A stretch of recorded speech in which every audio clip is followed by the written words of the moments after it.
Or, toutes ces personnes créent à partir de leur environnement. Quand le japonais, le chinois crée de la nourriture, il crée à partir de son environnement. Mais le gabonais, il crée quoi? Qu'est-ce que nous créons?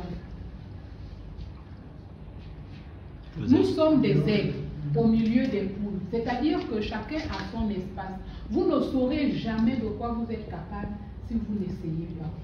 Vous pouvez être bourré de talent, mais si vous êtes bourré de talent dans votre chambre, personne ne saura jamais l'immensité de votre talent. Personne. D'accord? C'est pour ça qu'on dit qu'il faut que les jeunes parlent. Toi, tu sais faire des choses. Moi, je ne savais même pas ce qu'il faisait. Voilà. J'apprends aussi qu'elle sait faire des choses. Si vous ne le dites pas, si vous ne le montrez pas, si tu dis, ah, qu'est-ce que les gens vont penser de moi? On pensera forcément quelque chose de quelqu'un, en bien ou en mal.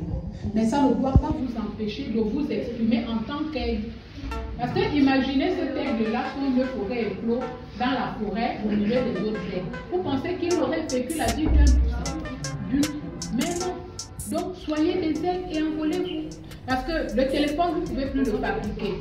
Le ceci, vous ne pouvez plus le fabriquer. Le savon à la carotte, vous n'allez pas le fabriquer mieux que l'inventeur du savon à la carotte, qui a la carotte dans son environnement immédiat. Si vous faites ça ici, vous êtes un imitateur. Mais ce que vous pouvez vraiment créer, c'est à partir de votre environnement. Quel est votre environnement? Votre environnement, c'est d'abord votre culture. Parce que dans votre culture, c'est là où vous vous exprimez le mieux. C'est là où vous êtes. C'est là où vous êtes, tout simplement. Vous irez en France, on ne dira jamais que vous êtes française. Même si vous prenez la nationalité, ils vont toujours faire une différence entre les Français blancs et les... Même si vos ancêtres sont nés là. Les Martiniquais ont des problèmes. Et pourtant, ils sont nés là depuis des centaines d'années, mais on les différenciera toujours. Parce que la couleur de leur peau renvoie à une origine. Mais cette origine, c'est ici que vous la vivez. Donc, utilisez tout ce qui est dans votre environnement et transformez-le. Toi, tu sais créer des vêtements. Crée les vêtements et n'aie pas honte de le montrer. Tu penses que les grands créateurs de vêtements, là, ils ne font pas des faux vêtements que personne n'aimerait voir. Mais sur 100 modèles, on va voir seulement 20. Les erreurs, là, il est ça là-bas. Il ne faut pas avoir peur d'aller se confronter à l'autre.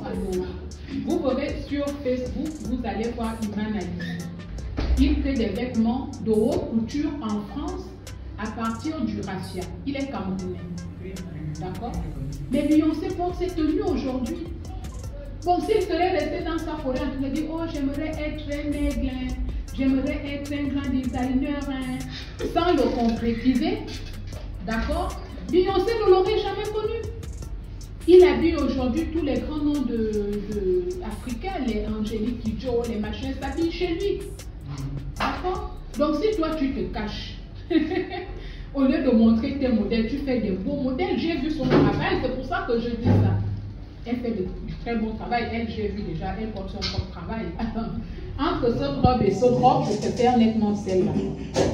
D'accord? C'est à peu près les mêmes manches, mais celle-là, c'est... Voilà. Oui, il y a du travail, il y a de la réflexion.